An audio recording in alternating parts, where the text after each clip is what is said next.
विथिका या शब्दाचा मूळ अर्थ आहे रस्ता, पण त्या संदर्भामध्ये विथिका म्हणजे पण्य विथिका असा तो त्या श्लोकात बसण्यासाठी तो शॉर्ट केलेला आहे. हा एक भाग झाला. 4 तत्कालीन बखरी आहेत. बखरी म्हणजे बेसिकली त्रोटक गद्य इतिहास, डिटेलमध्ये नसतो, नोंदीच्या स्वरूपात असतो किंवा थोडंसं इलॅबोरेट, किंचितसं इलॅबोरेट केलेलं नोंदीच्या स्वरूपात असतो. त्याला पण शकावली म्हणतो.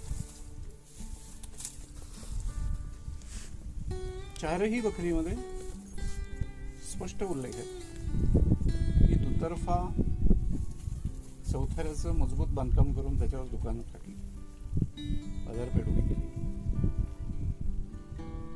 बाजारपेठ 2 ठिकाणी आढळते, एक रायगडावर आणि दुसरी हम्पी, आणि कोइन्सिडेंटली दोन्ही हिंदू राष्ट्र. तुम्हाला मुघलांच्या कुठल्याही राज्यामध्ये किंवा सिटीमध्ये बाजारपेठ तुम्हाला दिसत नाही.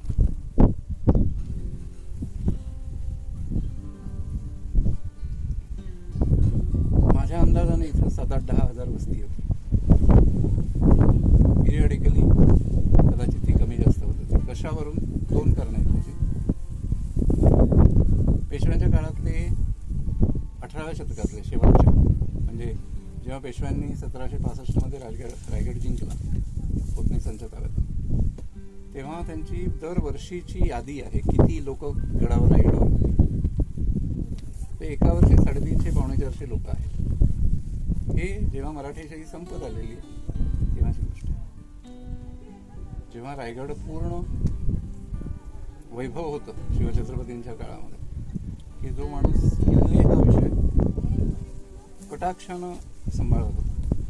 नंतरच्या राजवटींनी किल्ल्यांकडे फार लक्ष दिलं नाही. औरंगजेब मेला आणि नंतर जेव्हा हे मराठी उत्तरेकडे सुटले तेव्हा इथल्या किल्ल्यांकडे फार हे दिलेलं नाही, लक्ष दिलेलं दिसत नाही. त्याच्यामुळे छत्रपतींच्या काळामध्ये इथे डेफिनेटली सैन्य होतं, 100% सैन्य होतं. आणि दुसरी गोष्ट ही राजधानीची जागा. हा इतर किल्ल्यांपैकी एक असं नाही. ज्या गडावर इतका पैसा आहे, आपण मगाशी बोललो, ज्या गडावर इतकी शस्त्रसामग्री आहे, तिथं त्याच्या रक्षणासाठी सैन्य असणं अत्यंत गरजेचं. स्थायी स्वरूपाची माणसं आहेत, अस्थायी स्वरूपाची आहेत. स्थायी म्हणजे इथे राहणारी, रेसिडेंट असलेली, इथे गडावर मुक्कामाला असलेली, आणि बाहेरून येणारी रोज कामासाठी तीही माणसं आहेत. त्यांच्यासाठी पाचाडला वस्ती आहे, रायगडवाडीत वस्ती आहे. ही माणसं रोज गड चढउतार करतात. आज देखील रोपवे नव्हता तेव्हा ही सगळी धनगरं रोज पायी जायची, खाली वर जे काही काय आहे त्यांना घेऊन यायचे किंवा आणायचे न्यायचे. पायी जाण्याशिवाय पर्याय नव्हता आणि ते रोजच्या रोज करणार. त्यांना त्यामध्ये विशेष काही नाही वाटायचं. हे चित्र जेव्हा तुम्ही पाहता, दुसरं एक ऑब्जेक्शन असतं की 44 दुकान आहेत, दोन्ही बाजूला 22-22. तर ही 44 दुकानं कशासाठी आहेत? एवढ्या लोकांना काय एवढी दुकानं काय? चांभाराचं एक दुकान पुरेल, सोनाराचं एक दुकान पुरेल, अजून कोणाची आहेत त्यांची एक दुकानं, म्हणजे 44 दुकानं कशाला हवी आहेत? एक साधं आर्ग्युमेंट आहे त्याच्यावर. आपल्याकडे 100-100च कॉम्प्लेक्स, बिल्डिंगचे कॉम्प्लेक्सेस असतात. 100 बिल्डिंगच्या कॉम्प्लेक्समध्ये 5-5.5 हजार लोक राहतात. म्हणजे अगदी मानशी, घरटी, 7 मजल्याच्या बिल्डिंग्स धरून तुम्ही हिशोब जरी केला तर 5-5.5 हजार लोक. 5-5.5 हजार 100 बिल्डिंगचा कॉम्प्लेक्स जिथे उभा असतो, त्या कॉम्प्लेक्सच्या बाकी सोडून द्या, इस्त्रीवाले किती असतात?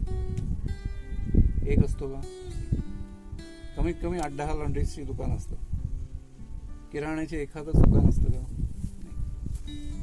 15-20 दुकान असतात आणि तरी सगळ्यांचे धंदे व्यवस्थित चाललेले असतात. मग गडावर जिथे इतकी माणसं आहेत, इतकं सैन्य आहे, इतकं सगळं हे आहे, तुमच्याकडे इन्व्हेंटरी इतकी आहे, संपन्न आहे, मग तिथे एक दुकान कसं कमी काय त्याला त्या आर्ग्युमेंट. आणि समकालीन बकरी, सभासदाची बखर सांगते. सभासदाची बखर ही साधारण 1697-98च्या दरम्यान 17वे शतक संपताना लिहिली गेलेली आहे. म्हणजे कृष्णाजी अनंत सभासद नावाचा हे आहे, राजांच्या ॲडमिनिस्ट्रेशन मधलं सभासद आहे, त्याच्या अधिकाराचं पद आहे, पदाचं नाव आहे. आणि त्याने ती लिहिलेली आहे. म्हणजे तो ॲडमिनिस्ट्रेशनचा भाग आहे, अधिकारी आहे त्याला, आणि त्याला माहिती आहे काय आहे आणि काय नाही. तो म्हणतोय इथे बाजारपेठ आहे. जे नाही म्हणतात त्यांचं ऑब्जेक्शन एकच आहे की हेनरी ऑक्झेंडर नावाच्या इंग्रज वकिलानं लिहून ठेवलेलं नाही की इथे बाजारपेठ आहे. हेनरी ऑक्झेंडरने अनेक गोष्टी लिहिल्या नाही. हेनरी ऑक्झेंडरने राजांचा राजवाडा आहे लिहिलं नाही. हेनरी ऑक्झेंडरने राजवाड्याच्या मागे राणीवासा आहे लिहिलेलं नाही. हेनरी ऑक्झेंडरने पाचाडचा आईचा पोट आहे तो लिहिलेला नाही. गंगासागर तलावाचं नाव नाही आहे. हत्ती टाक्या म्हणजे त्या गोष्टी अस्तित्वात नव्हत्या. साधही आहे ना, गोष्ट स्पष्ट आहे की नाही. त्याच्यामुळे ते कुठे ते धोपटलं जातं, त्याला काही अर्थ नाही. जेव्हा समकालीन बखरकार लिहितो की दुतर्फा चौथरे घालून बाजारपेठ बांधली, म्हणजे सभासदाची बखर म्हणते, चिटणीसाची बखर म्हणते, 91 करणी बखर म्हणते, या आणि चौथी चित्रगुप्ताची बखर म्हणते. या चारही बखरी तुम्हाला बाजारपेठ आहे खणखणीत स्वरात सांगते. हे वैभवाचं लक्षण आहे. बाजारपेठ बांधण्यामागचं कारण आहे त्यांना बडेजाव दाखवायचं नव्हतं. अमात्य म्हणतात की गडाची इमारत बिना गरजेची असू नये. म्हणजे जी गरज आहे तितकंच गडावर इमारती असाव्यात, त्याच्या व्यतिरिक्त राजमंदिर विरहित थोर इमारत गडावर असू नये. राजाचं किंवा अधिकाऱ्याचं जे घर आहे ते गडावरचं सगळ्यात मोठं घर असायला हवं, बाकी कुठलंही घर त्याच्यापेक्षा मोठं नको. पण ही राजधानी म्हणून त्यांनी सजवलेलं आहे. हे ऐरा किल्ला नाही आहे. जिथं त्यांनी स्वराज्याचं म्हणजे काय म्हणूया त्याला, स्वराज्याच्या त्या संकल्पनेवर शिक्कामोर्तब झालेलं आहे. सील आहे ते की जेव्हा त्यांचा अभिषेक झालेला आहे, राज्याभिषेक झालेला आहे तेव्हा. आणि त्यातून त्या माणसानं जाणीवपूर्वक ही जागा, म्हणजे इतक्या सगळ्या इमारती, 300-350 इमारतींचे चौथरे. आज रायगडावर हे जे इमारतींचे चौथरे दिसतात 100 नाही 200% शिवछत्रपतींच्या हातून झालेलं काम. नंतरच्या काळात धामधुमीमध्ये त्यांना वेळ अजिबात कोणालाच मिळालेला नाही. कारण 25 वर्ष औरंगजेबाच्या ताब्यात, औरंगजेबाच्या सैन्याशी झगडण्यात गेला. आणि 34 वर्ष हा किल्ला, 44 वर्ष हा किल्ला सिद्धीच्या ताब्यात होता. त्याच्यामुळे त्याने बांधकाम करण्याचा काही प्रश्न येत नाही. त्याने कदाचित असलेली बांधकामं जमीनदोस्त केली असते. त्याच्यामुळे आज जे काही दिसतंय हे 200% शिवछत्रपतींच्या कालखंडामध्ये बांधलं गेलं. कारण त्यांच्या त्या 10 वर्षाच्या काळामध्ये रायगडाला जेवढी ऊर्जित अवस्था होती तेवढी नंतरच्या मराठीशाही संपेपर्यंतच्या काळात आलेली. कारण सिद्धीने सोडला, मग तो शाहू छत्रपतींच्या ताब्यात गेला, मग त्यांनी तो पोतनीस म्हणून त्यांचा अधिकारी आहे त्याच्या ताब्यात दिला. पेशव्यांनी त्याच्यासाठी लढाया केल्या आणि मग तो किल्ला जिंकला. हे चित्र जेव्हा पाहतो तेव्हा रायगडाचं वैभव आपल्या डोळ्यासमोर, आणि रायगडावर किती काय होतं. जंत्री आपण मगाशी सांगितली आणि ती आहे तत्कालीन लोकांनी लिहिलेले, ते माझ्या मनातलं काही नाही आहे त्याच्यामध्ये. आणि that is the reason I feel की ही डेफिनेटली बाजारपेठ आहे.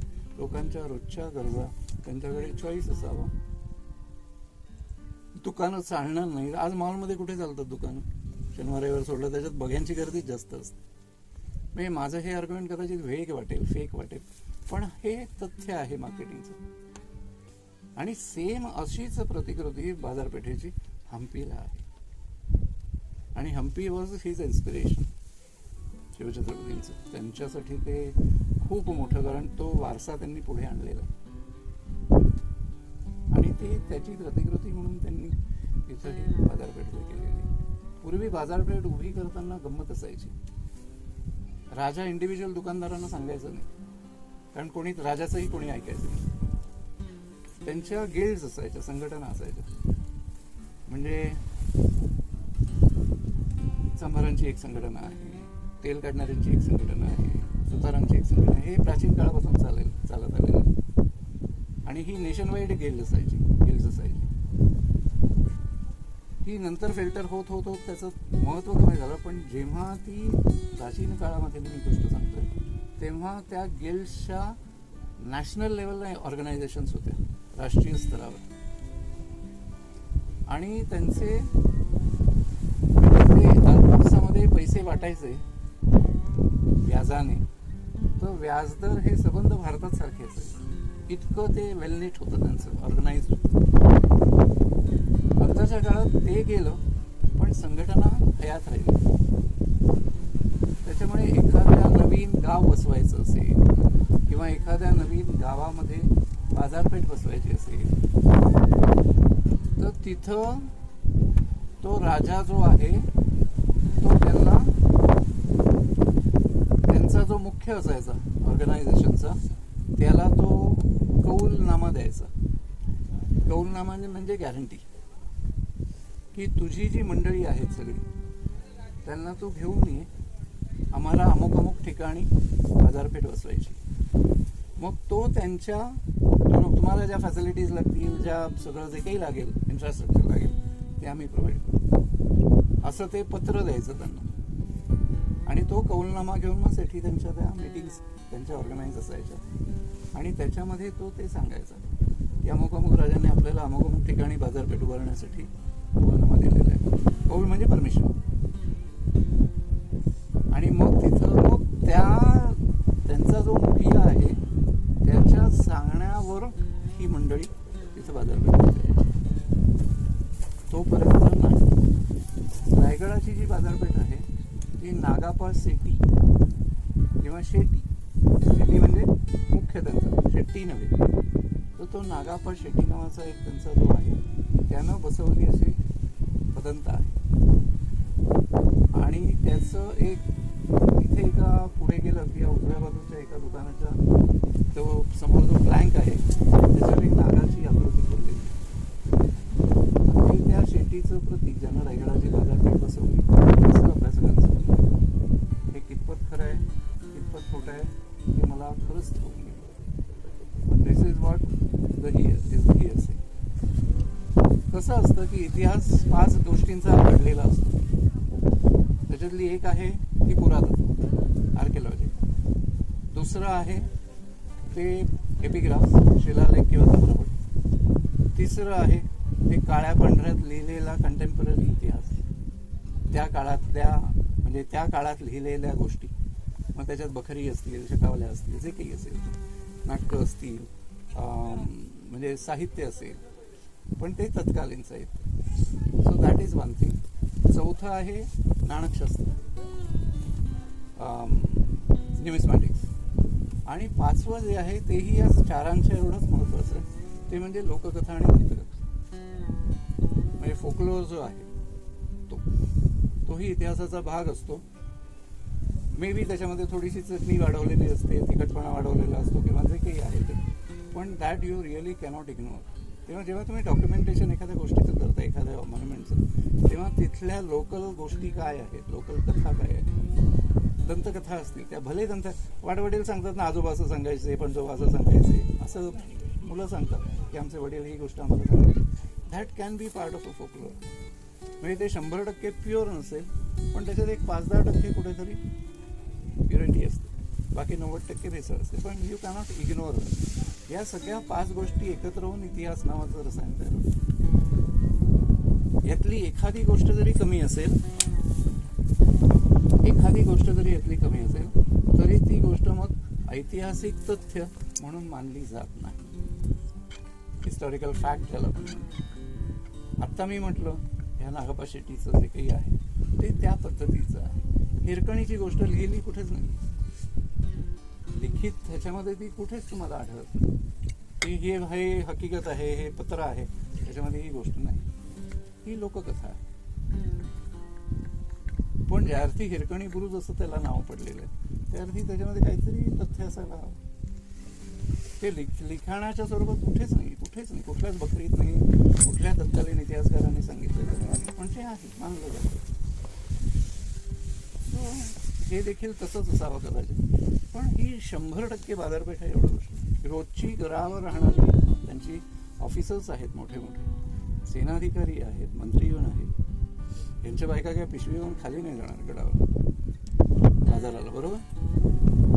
हे म्हणजे भले त्यांचे नोकर जात असतील किंवा काय जात असतील, पण गडावर राहणाऱ्या प्रत्येकाला, जो माणूस गडावर पाण्याची व्यवस्था इतकी उत्तम करू शकतो, त्याच्यासाठी लोकांना लागणारा रोजचा माल मसाला जो आहे, भाजी असेल, खाणं पिणं असेल, इतर काही खाणं पिणं असेल, सो तशी दुकानं असतील, सोनार असतील, लोहारांची हे असेल. दुसरी गोष्ट एक लक्षात ठेवा की सकाळी मी सांगितलं इतक्या लाख तलवारी होत्या, इतके भाले होते, 2 लाख बाण होते, ढाली होत्या. हे सगळं कोण करतं? तलवारी आणि लोहार करतात की नाही? किती लोहारांच्या टोळ्या असतील?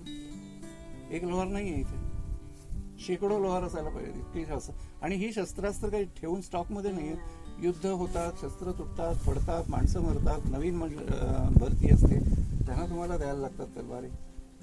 म्हणजे हे जे ऍडमिनिस्ट्रेशन आहे तो इतकं प्रचंड काम आहे. आणि त्या कामावर म्हणजे भले राजा लक्ष देत नसेल, मग अशी मिठाची गोष्ट मी सांगितली, राजा लक्ष देत नसेल, पण त्याच्या हाताखालचं जे काही हे आहे, मशीन आहे कारभाराचं, ते किती एफिशियंट पाहिजे, त्याच्यावर त्याचं किती कंट्रोल पाहिजे.